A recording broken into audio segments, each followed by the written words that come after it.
To pray, there's no angels where I go, only pieces that are broken, scattered dreams across the floor. I'm home. Alrighty, hello everybody. This is Kirusho here. Now, whenever we last left off, Izuku Midoriya, he had supported his close friends, I put that in quotations, while they were performing in the sports festival. Midoriya supported Bakugo Katsuki. She was masquerading as a male while participating in the sports festival and trying to win. Midoriya was going to be there, and it would be the last time she sees him for quite a bit of time. Since, well, she may never see him again. He might die or simply just disappear forever. Now, along with that, Momo ended up coming out on top and beating Todoroki during the final match. Now, with that being said, Midoriya then said his goodbyes and left. Now, what we're going to be picking up on is about a week later. Midoriya questioning a ghoul while he is holding them by their throats. And surprise, surprise, there's already about 18 bodies all strewn about all around the ground. And Midoriya is simply asking his question once again. Where can he find the white suits? The ghoul not giving Midoriya an answer, as the Kagune forms out of their back and tries to immediately slash Midoriya. Midoriya using his Ukaku, the wings, and deploying them, and simply blasting away these, well, tentacles that are trying to attack him at point blank range.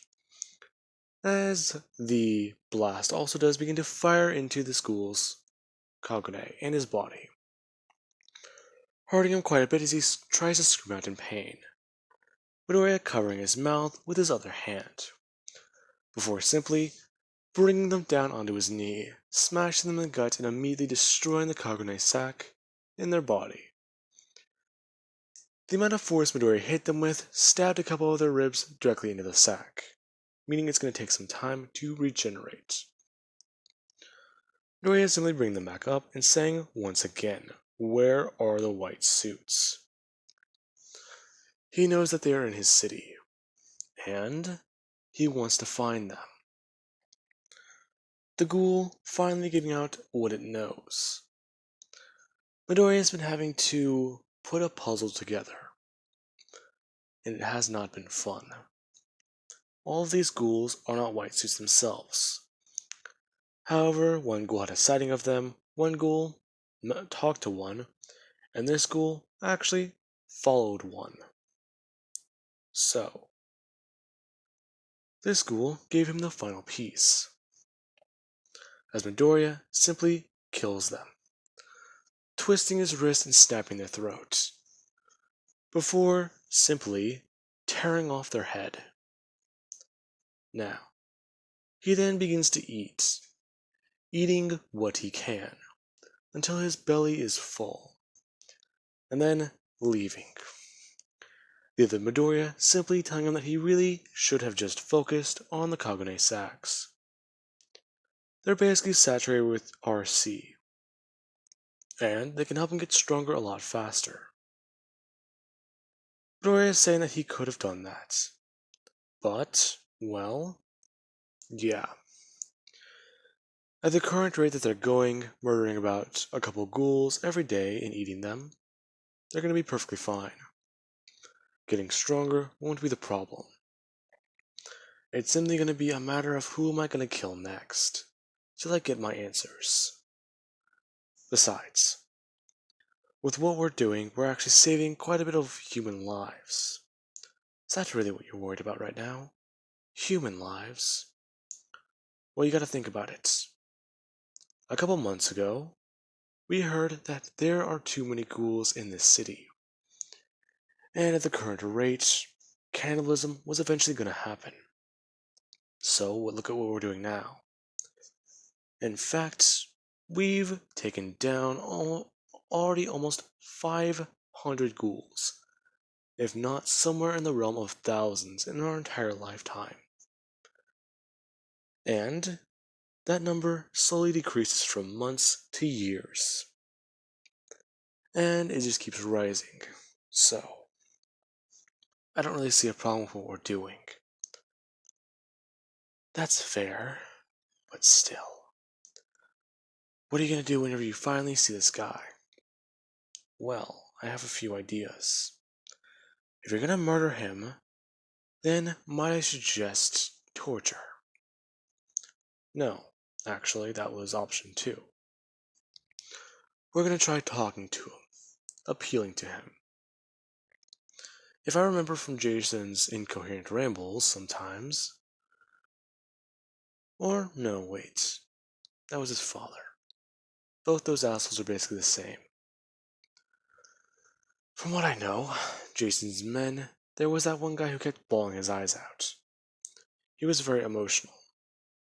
So, we set that place on fire and burned it to the ground. If we can't appeal to whatever sort of good nature he has, then we can torture him. And how well do you think this is gonna go? Well, not very, so start thinking about different ways. And no centipedes. Oh, come on. You know I'm joking. Now, the other Midoriya somewhat begins to laugh, as Midoriya is running across the rooftops, leaping throughout the air. Now, he eventually does come to a place, and sees it, thinking for 1 second, this can't be right, until he watches a group of men walk into the building after getting out of a car, and begin talking to each other.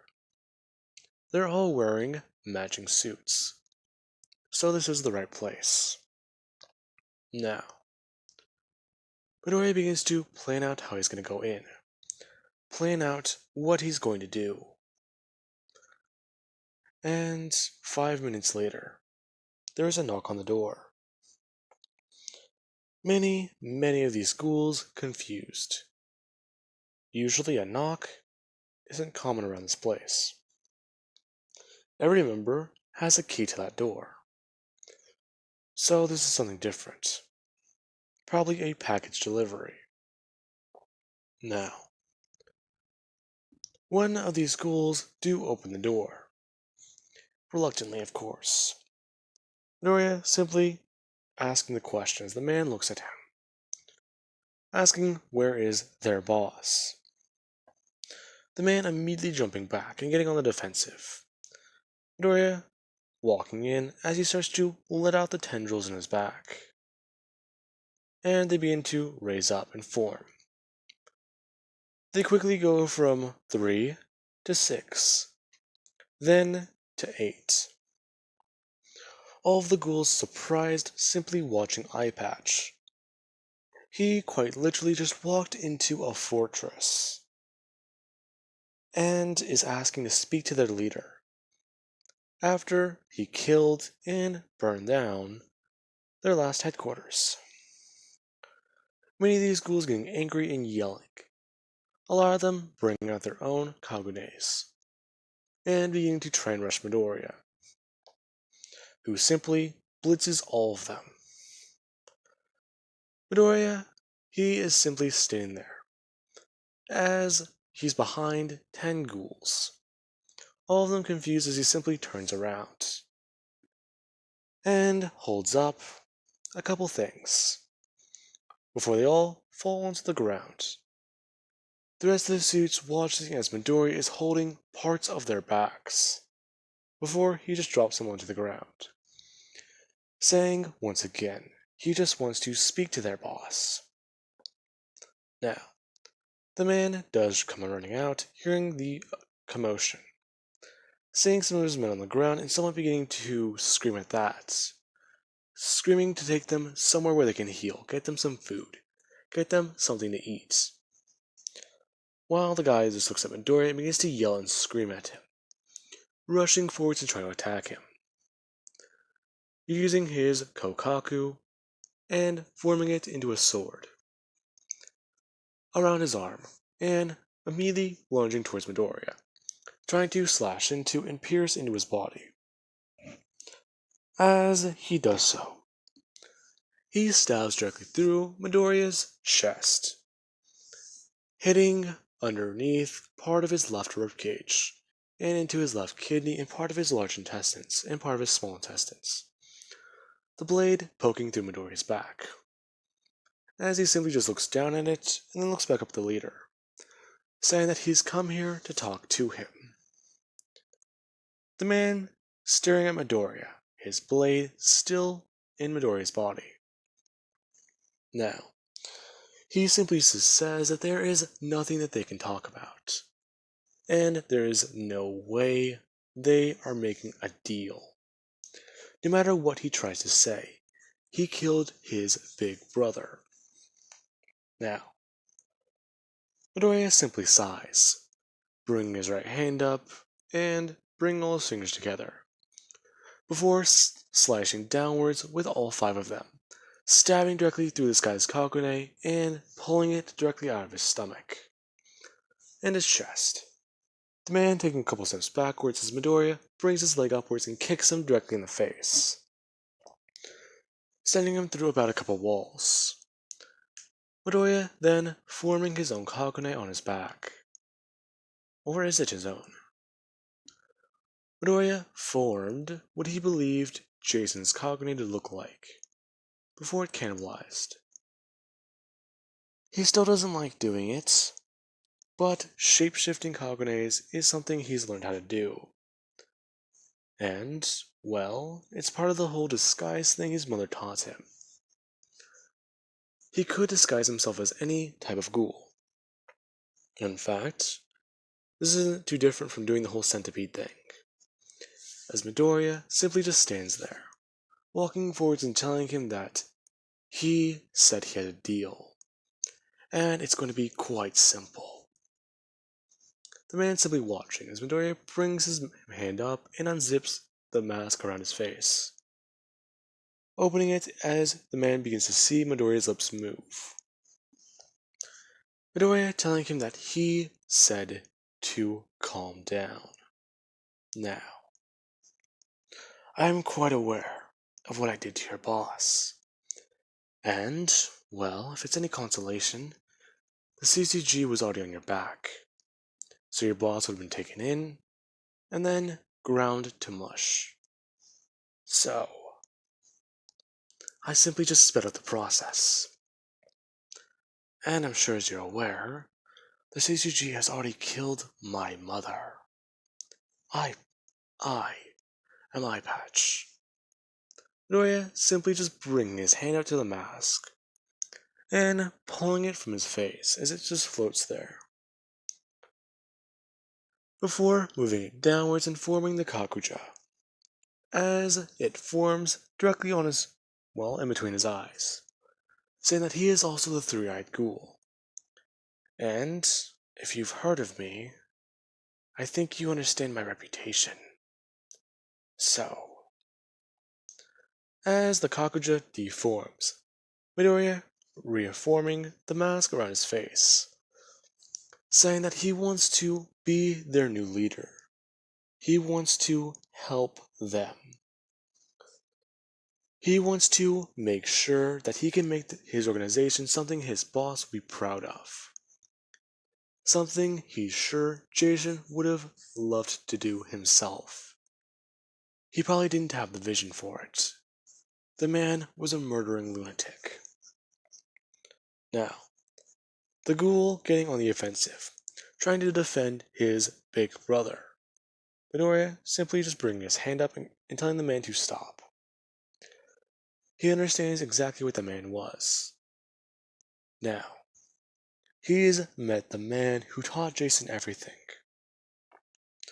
That simple statement being enough for the man to stay silent, along with all the men who have surrounded Midoriya, as he just begins to state that he's even killed that man. He killed Jason, and Jason's father. But hey, I'm not really trying to keep count anymore. So, I'm gonna tell you one thing. Jason's father knocked my screws loose. After the death of my mother, Binge, I put them back in. I tightened them up. We are fine. The man getting a bit confused. We. Who is we?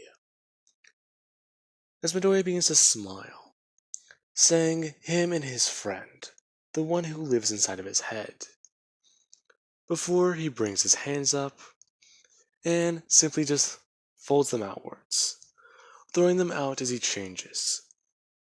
The other ghoul bringing his hands closer to his face, unzipping the mask completely and taking it off, before forming the eye on his face.